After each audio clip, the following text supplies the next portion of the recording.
तो गाइस एक बहुत आसान सा सवाल उसने साइकोमेट्री से पूछा था 2017 में, 1 नंबर का।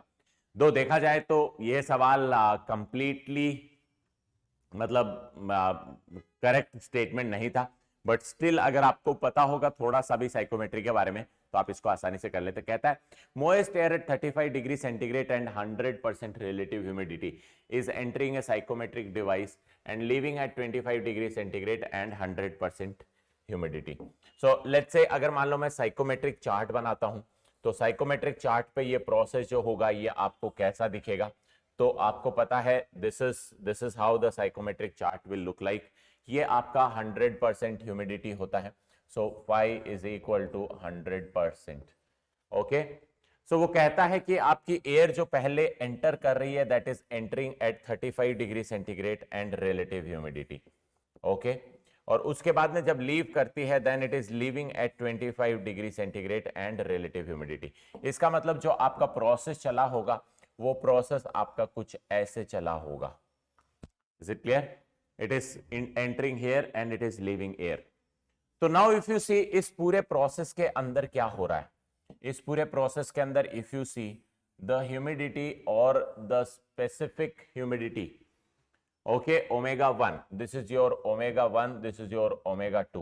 So we see that omega 2 is lower than omega 1. That means आपका moisture content जो है वो कम हो गया, आपका पानी जो है वो कम हो गया। तो अगर omega 2 is less than omega 1, that means water is getting out from the air through the device. So ऐसा जिस डिवाइस में होता है उसको हम क्या बोलते हैं? That device is called as dehumidifier. But apart from dehumidifier, if you see when this process is going in this direction, there is a temperature reduction also. Okay, so दो process हो रहे हैं इसमें, one is cooling and other is dehumidification. ये जो process होता है generally that happens in case of your AC.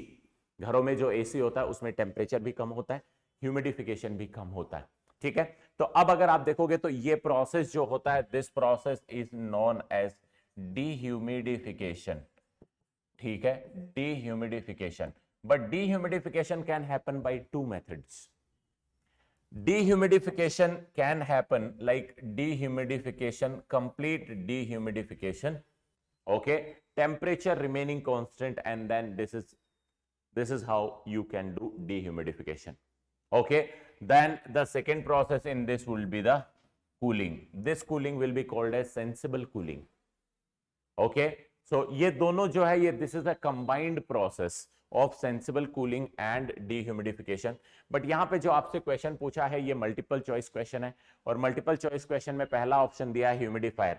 ये तो गलत है, ह्यूमिडिफायर तो है ही नहीं, ये है डीह्यूमिडिफायर, बिकॉज यहाँ पे पानी का कंटेंट कम हो रहा है। सो ये एक ऑप्शन सही है। दूसरा कहता है सेंसिबल हीटर। कहां से हीटर भैया, ये तो कूलिंग हो रही है। बट दूसरा है sensible cooler. So sensible cooler, देखो सेंसिबल कूलर का मतलब क्या है, सिर्फ कूलिंग हो रही है like this, there is no reduction in humidity. Sensible cooler में सिर्फ सेंसिबल कूलिंग होती है, ह्यूमिडिफिकेशन या डीह्यूमिडिफिकेशन नहीं होता है। So this on itself is a wrong, okay, because यहां पे जो हो रहा है that is humidification, dehumidification as well and your sensible cooling as well. Generally dehumidifier को हम we assume that this is a complete device in itself which will do the dehumidification and it will also reduce the temperature. जब हम dehumidifier की बात करते हैं या AC की बात करते हैं, so by default with dehumidifier we assume that जो dehumidification होता है that is by cooling to the lower temperature, और जैसे ही आप lower temperature पे लेके आते हो that means आप temperature भी drop कर रहे हो या फिर cooling भी कर रहे हो। Okay, so ideally it should have been given like dehumidification with cooling. Okay, but since this condition, this question was not very well designed, so इसके लिए हम the best appropriate option है that is dehumidifier. Is it clear? Okay.